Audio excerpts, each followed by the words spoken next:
Effective Personal Financing, presented by Caitlin Whitsitt. At some point in nearly everyone's life, they are going to be responsible for managing their own finances. Today we are discussing why they should care about managing those finances effectively. Some of the benefits include having the ability to reduce your debt, being able to prepare for unforeseen circumstances that could cause financial stress, being able to understand your taxes and possibly reduce your tax bill, understand how to live comfortably with your current income and expenses, become better prepared for the future, including big life events such as retirement, and best of all, managing your finances can help reduce your overall stress levels.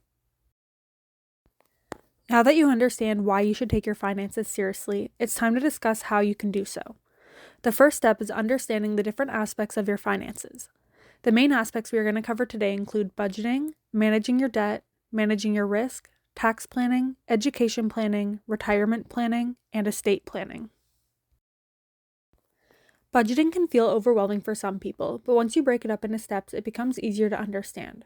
First, you want to analyze your current financial situation and set some short-term and long-term goals. Next, you want to consider an amount to have set aside as your emergency fund. 3 to 6 months of your expenses is the recommended amount. After that, you should understand where your money is going by keeping track of all of your spending. This includes bills as well as small purchases such as coffee. Once you have gathered the above information, you can create a budget by listing out your income and expenses. Breaking these up into categories is a great way to stay organized and allows you to see where you could possibly cut costs. When it comes to debt, understanding your options is important. If it becomes too overwhelming, you can speak to your financial institution to better understand your situation, speak to a credit counselor to get more insight on managing debt and improving your credit, reach out to a debt consolidation company to combine all of your debt payments into one easy-to-manage payment, or you can reach out to a debt settlement company to possibly lower your total amount owing. The most important thing to remember is to not ignore your debt. The two easiest ways to manage risk is to have an emergency fund as well as proper insurance coverage. As we discussed with budgeting, your emergency fund should be able to cover 3 to 6 months of your expenses if you were to be without income for a short amount of time. For bigger risks, there are many different insurance options available, including life insurance, house insurance, car insurance, health insurance, and even pet insurance. Utilizing these options allows you to be financially covered in many different situations. Tax planning can allow you to take advantage of the different ways that you can reduce your tax bill. Contributing to your registered retirement savings plan can reduce your taxable income. If you're saving for your first house, opening a first home savings account can be a good idea since it is tax-free and contributions are tax deductible. And if you're not saving for your first house, a tax-free savings account can offer similar tax advantages. If you have a spouse, income splitting can be a strategic way to reduce your overall taxes, and if you have a child, investing in a registered education savings plan can also help you save.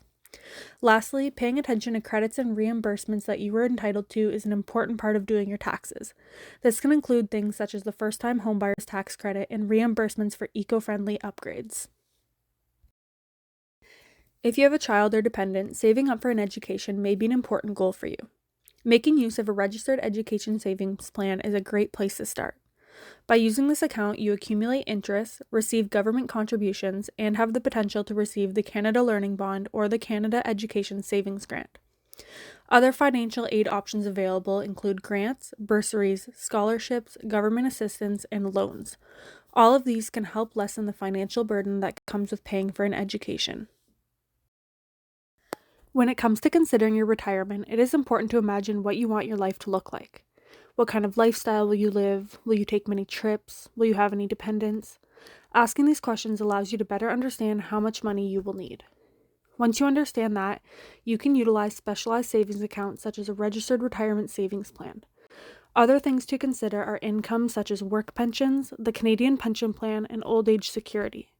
Remember, the earlier you start saving for retirement, the easier it will be. Although estate planning might not seem like the most important part of your finances, knowing what will happen after you pass can bring a lot of peace of mind. Some questions to ask yourself include, who do you want to be your beneficiary? Who will be the executor? Do you need to set up any trusts? And finally, do you have a proper will prepared? Without a plan in place with proper documentation, the law will be responsible for dictating what will happen after you pass.